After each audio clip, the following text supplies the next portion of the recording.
Goldman Sachs, the most powerful investment bank on the planet, has just filed for direct Bitcoin ownership. Not derivatives, not ETF exposure, not a structured product that sort of tracks the price. Direct ownership of Bitcoin. And if you understand what that filing actually means, not just for the price, but for everything that is about to follow, you will never look at this market the same way again. This is not a small development. This is not noise. There is one implication buried inside this filing that virtually every headline covering this story has completely missed. And by the time this video is over, you will understand exactly why this changes the calculus for Bitcoin's next move, and what the smart money is already positioning for right now. If this is the kind of analysis you want, not the headlines, not the recycled takes, but the actual signal underneath the noise, then this channel is where that work lives. Every video here goes deeper than the surface. Hit subscribe and make sure the bell is on so you don't miss a single analysis. And if this video gives you something you aren't finding anywhere else, the like button tells the algorithm that more people need to see this. Now let's get into what is actually happening. Goldman Sachs did not stumble into this filing. They are not impulsive. Every move that institution makes is deliberate, researched, reviewed by a legal team the size of a small nation, and signed off at the highest levels of the organization.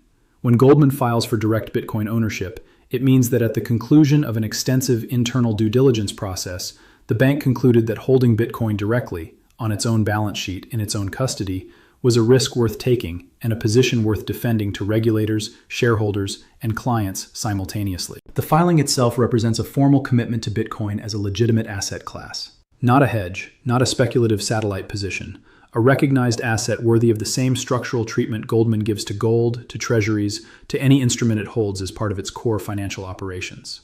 That reclassification, from speculative novelty to institutional asset, is the actual news here. The price movement is the echo. The filing is the earthquake. The immediate market reaction was predictable. Bitcoin moved higher on the news, as it almost always does when an institution of this scale makes a public commitment. But here is where the data starts to tell a very different story. And before we get there, we need to understand what actually happened the last time an institution of Goldman's caliber made a move this decisive. Most people are framing this story as a price catalyst. Goldman buys Bitcoin, demand increases, price goes up. That's the surface level read, and it's not wrong. It's just incomplete. The deeper story is about what Goldman's filing signals to every other institution that has been sitting on the sideline watching. There is a concept in institutional investing called the permission structure. Large allocators, pension funds, sovereign wealth funds, insurance companies, endowments, are not free to invest in whatever they want. They operate under mandates, fiduciary obligations, and internal investment policy statements that define what is and is not an acceptable asset. For years, Bitcoin existed outside of most of those mandates. It was too novel, too volatile, and too unvalidated by credible institutional precedent to pass the internal compliance review. Goldman's direct ownership filing changes that equation in a fundamental way. When Goldman Sachs holds Bitcoin directly on its balance sheet, the risk committee at a pension fund in Ohio, or a sovereign wealth fund in the Middle East, or an insurance company in Germany, now has a precedent to point to. A Category 1 institution, one of the most respected, most scrutinized, most risk-averse organizations in global finance, has decided that direct Bitcoin ownership is acceptable. That is not a footnote. That is a permission structure shifting in real time. For retail investors, this means there is now a credible institutional floor forming in this market. For institutions with flexible mandates, this is the green light many of them have been waiting for. And for the broader financial system, this is a signal that the de-risking of Bitcoin as an asset class is now entering a phase that cannot be reversed. Stay with me because this next part changes everything. Think about what the crowd is doing right now with this information. Most retail investors will see the Goldman headline, feel a burst of FOMO, and consider buying near the announcement. That is exactly what the crowd does with institutional news. It reacts emotionally and late. The people who understand this market know that by the time Goldman is filing publicly, the real accumulation has already been happening for months. The filing is the announcement. The position has been building long before anyone outside the bank knew about it. This is the classic divergence pattern. Retail behavior and institutional behavior are moving in opposite directions at the same time. Retail investors are reacting to the news. Institutions are completing the accumulation the news is announcing. The crowd is looking at one thing. Smart money is looking at something else entirely. Specifically, what happens to the supply of available Bitcoin when a Goldman-scale institution starts pulling coins off exchanges and into cold custody. Bitcoin does not have an infinite float. The liquid supply, the coins that are actually available for purchase on exchanges, has been declining for months. When an institution of Goldman's size enters with a direct ownership mandate, it does not buy gradually over years. It allocates according to its target position, and it does so with urgency. That kind of demand hitting a market with declining liquid supply creates conditions that are not linear. They are exponential. Now here is where the historical data becomes extremely important. This is not the first time a wall of institutional demand has collided with Bitcoin's limited supply. The most instructive parallel is not 2017, which was primarily a retail mania driven by ICO speculation. The more precise structural comparison is the period between October 2020 and February 2021, when MicroStrategy's public commitment to Bitcoin as a treasury reserve asset triggered a cascading institutional response. Within 60 days of MicroStrategy's first public announcement, Square had announced a position, Mass Mutual had allocated, and Ruffer Investment Company had disclosed holdings. Each successive institutional entry created a permission structure for the next. Bitcoin went from $10,000 to $58,000 in that window. The structural setup today is different in one critical way. The infrastructure is more mature. In 2020, institutions entering Bitcoin faced custody challenges, regulatory ambiguity, and a lack of regulated vehicles.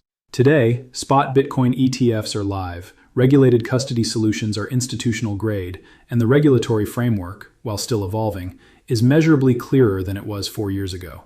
The friction that slowed institutional entry in 2020 has been significantly reduced. That means the speed at which subsequent institutions can follow Goldman's lead is faster than anything the market has seen before. The bearish historical comparison is equally important to consider. In early 2021, institutional momentum created a narrative so dominant that almost no one was monitoring the on-chain signals showing exchange inflows beginning to rise, a classic indicator of distribution by earlier accumulation. When China announced its mining ban in May 2021, the market was caught completely off guard. A narrative of unstoppable institutional adoption collided with a structural supply shock, and Bitcoin lost 50% of its value in a matter of weeks.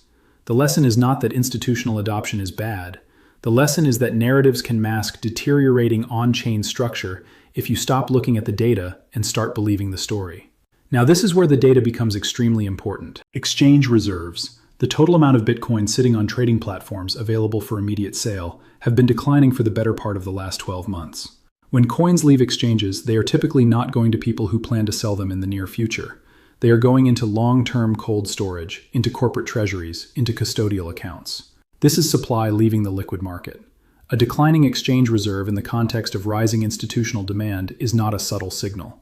It is one of the most reliable preconditions for significant price appreciation that on-chain analysis has ever identified. The MV/RV ratio, which measures the relationship between Bitcoin's current market value and the aggregate value at which all existing coins were last transacted, is currently sitting in a zone that has historically preceded either a final distribution phase or a powerful continuation of an uptrend, depending on the direction of the macro environment.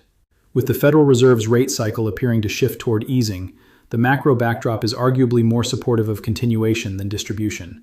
But this metric deserves monitoring as the price moves higher. Long-term holders, the wallets that have not moved their Bitcoin in a year or more, continue to hold at levels near historical highs. These are the most informed participants in the market. They have lived through every cycle. They have seen the bear markets, and they are not selling. That conviction, combined with Goldman's filing, creates a two-sided accumulation dynamic that the market has rarely experienced simultaneously. The macro context here cannot be overstated. We are in a global environment where government debt levels in the world's largest economies have reached levels that historically have only been resolved through one mechanism: inflation. Inflation is not an accident of poor policy. It is, in many cases, a deliberate tool for reducing the real value of debt over time. Bitcoin's fixed supply of 21 million coins is not a feature of a speculative asset. It is the fundamental property of a monetary instrument that cannot be debased. In an environment where every fiat currency in the world is being expanded, where the global money supply grows every single year, a fixed supply asset is not a niche product.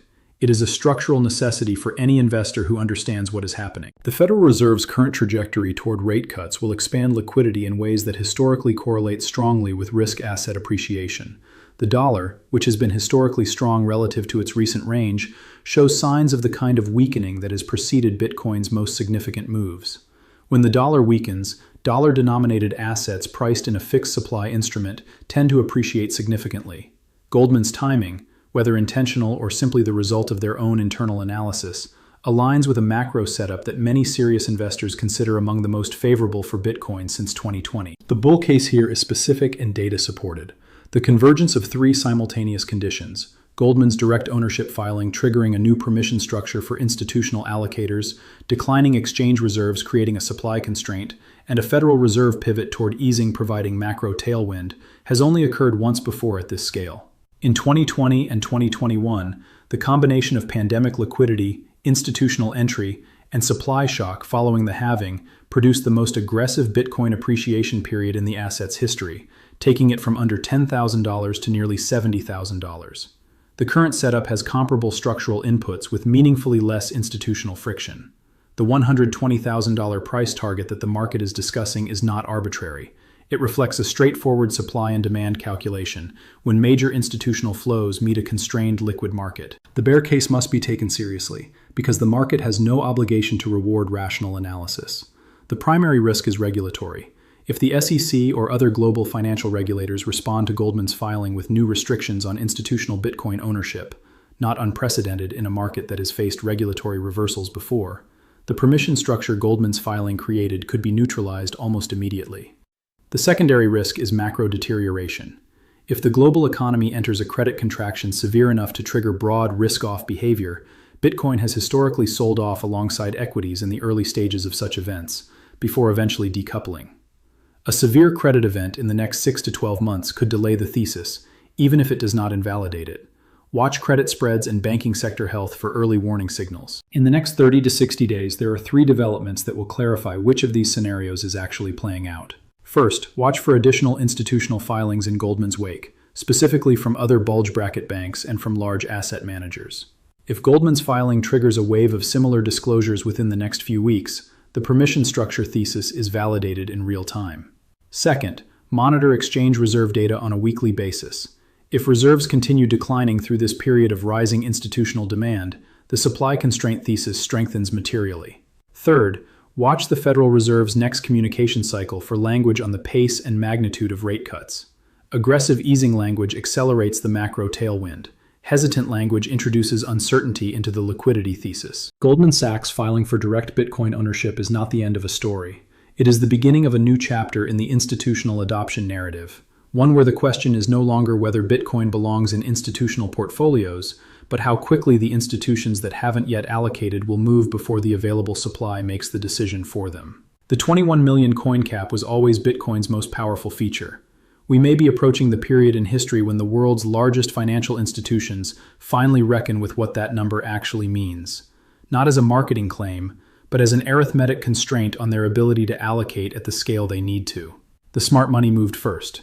The question, as always, is whether you understand what just happened before the crowd does. Do you think Goldman's filing marks the beginning of a genuine institutional wave that permanently reshapes Bitcoin's market structure? Or is history about to repeat, with retail chasing institutional headlines right into the next distribution phase? I want to know what you think in the comments.